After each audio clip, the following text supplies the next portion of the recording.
যে জিনিসটাই বাবরি মসজিদ 2092-তে 6 ডিসেম্বরে যে ঘটনাটা হচ্ছে 1992-তে 6 ডিসেম্বরে যে ঘটনা হয়েছে, এই ঘটনাটা আবার তোমরা মানে ফিরিয়ে নিয়ে আসছো, তো এটা ঠিক নেই। তুমি মসজিদ করো না, অনেক নাম দিয়ে দাও, অনেক লোক আবু কালাম আজাদ নাম দিয়ে দাও, যা খান গাফার আব্দুল খাদ্দান, ও যে কোনো নাম, যেন কোনো আলিমের নাম, কোনো মুক্তির নাম দিয়ে দাও, কোনো ওখানে আস্তানি লোক ভালো আছে ওর নাম দিয়ে দাও।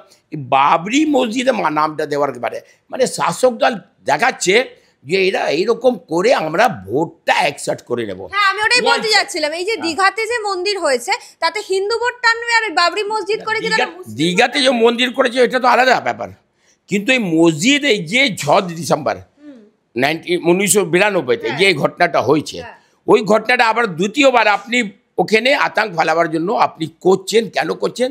যে আমি এই কাজ করে মুসলমান আমার কাছে